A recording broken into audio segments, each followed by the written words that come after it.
नमस्कार भगतजन। आशा करती हूँ आप सब ने श्राद्ध पक्ष में अपने अपने पितरों का बहुत ही अच्छी तरह से श्राद्ध का अनुष्ठान किया होगा।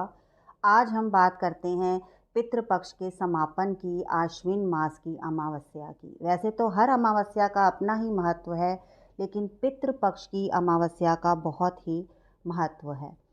तो अमावस्या है, अगर भूल कर भी हमारे से श्राद्ध पक्ष में कोई गलती हो गई है या कोई हमारे भूले बिसरे पितृ हैं जिनका हमें तिथि नहीं पता है या जिन परिवारजनों का दाह संस्कार नहीं हुआ है, उन सब का अमावस्या पर हम क्षमा याचना कर कर उनका अमावस्या वाले दिन श्राद्ध का अनुष्ठान कर सकते हैं।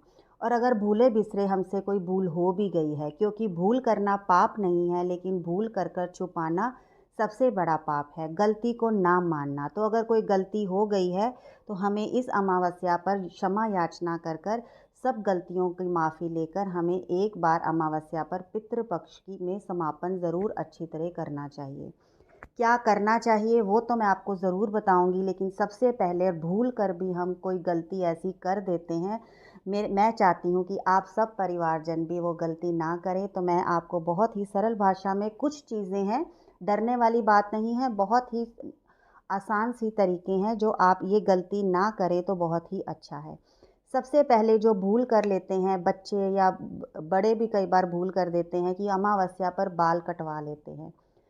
किसी भी अमावस्या पर बाल नहीं कटवाना चाहिए। अगर बहुत ही कुछ ज़रूरी है, अगर नहीं भी आप से कोई नहीं भी इस बात को मानता है, तो नहाने से पहले आप बाल कटवाएं और उसके बाद नहाएं, तब थोड़ा इसका प्रभाव कम हो जाता है। हो सके तो बाल ना कटवाएं, शेव वगैरह उस दिन आपको नहीं करनी चाहिए, नाखून भी नहीं काटने चाहिए और कपड़े भी नहीं धोने चाहिए। ये इसीलिए कहा जाता है कि हम पितरों को अपनों को विदाई देते हैं और हम ये सब काम मैल अपने शरीर से उतारने वाले हैं, तो हम अपने पितरों की विदाई मैल उतार कर नहीं करते हैं। तो आप इस दिन ये सब काम मत करें। और काले वस्त्र, ये तो बहुत सीधी सीधी सी आसान सी चीज़ें हैं, बस उस दिन आपने काले वस्त्र नहीं पहनने हैं और तामसी भोजन नहीं करना है। नॉनवेज और जो मांस मछली और शराब पीते हैं वो उस दिन नहीं करना चाहिए, और हो सके तो ब्रह्मचर्य का पालन करना चाहिए। और हमें तो वैसे अपनी ज़िंदगी में ये बनाना चाहिए कि हमें किसी के साथ बुरा व्यवहार नहीं करना है, हमें झूठ नहीं बोलना है, कोई चोरी, कोई मिथ्या से कोई भी बात नहीं करनी है, कोई व्यर्थ की बातों पर ध्यान नहीं देना है। लेकिन अगर अमावस्या पर आप इन बातों का ध्यान दें तो हमारे पितृ खुश होते हैं, उनको उनकी आत्मा को शांति मिलती है। तो आप अमावस्या के दिन और विशेषकर पितृपक्ष की अमावस्या पर ये बिल्कुल मत करें। और ख़ासकर अपने पितरों की बुराई तो हमें बिल्कुल भी नहीं उस दिन करनी चाहिए। लड़ाई झगड़ा घर में ना हो, इसका आप बहुत ध्यान रखें।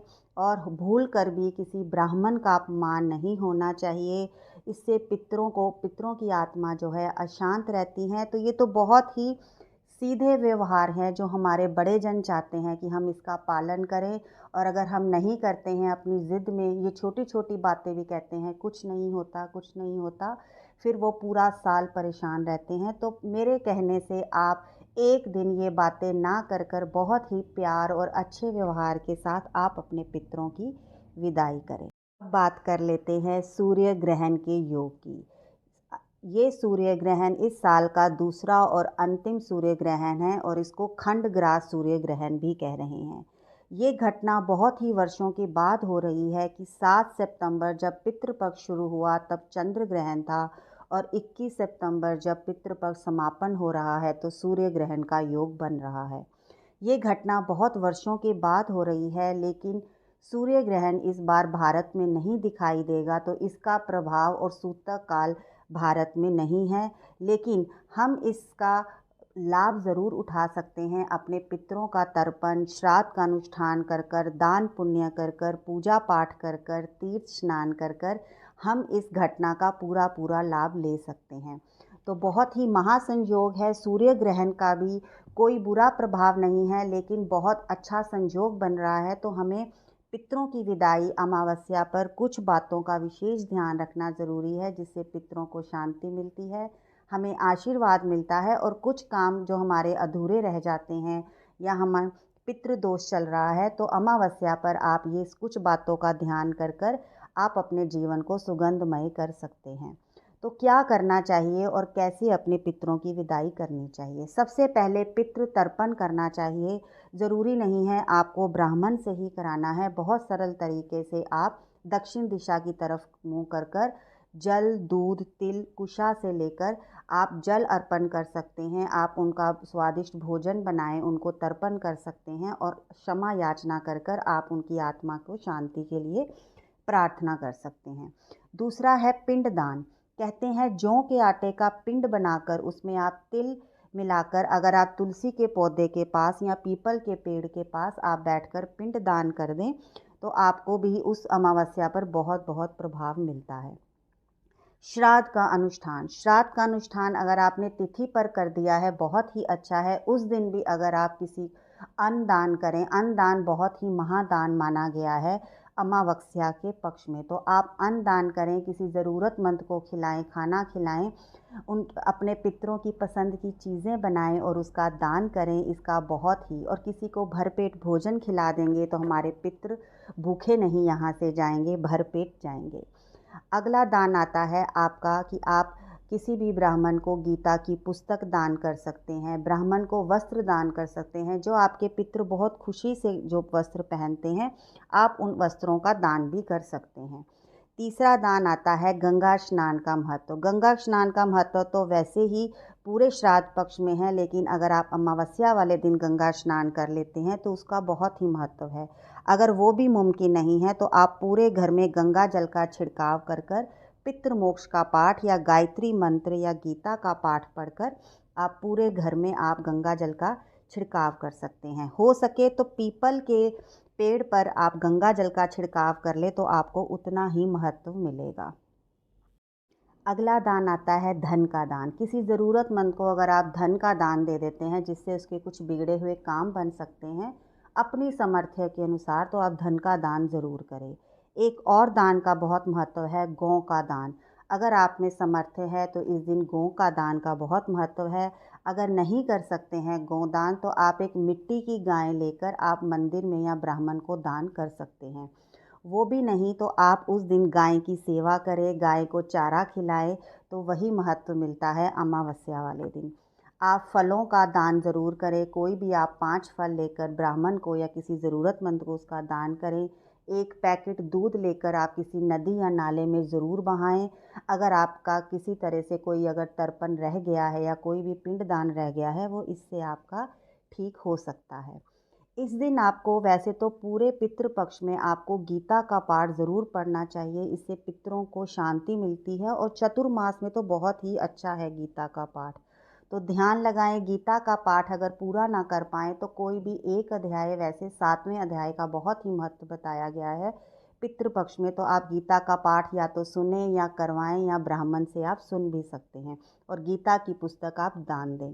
अगर किसी को मृत्यु का डर है या किसी की बहुत तबीयत खराब रहती है, तो आप अमावस्या वाले दिन महामृत्युंजय मंत्र का जाप खुद भी कर सकते हैं या किसी ब्राह्मण से भी करवा सकते हैं।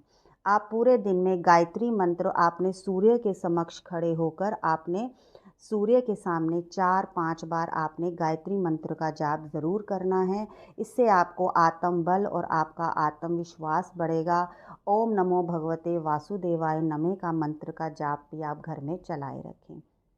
अगर हो सके तो उस दिन आप हवन ज़रूर कराएं। अगर हवन आप नहीं करवा सकते हैं तो छोटे छोटे से आप हवन की सामग्री खुद लेकर भी आप अपना छोटा सा हवन खुद भी घर बैठकर कर सकते हैं।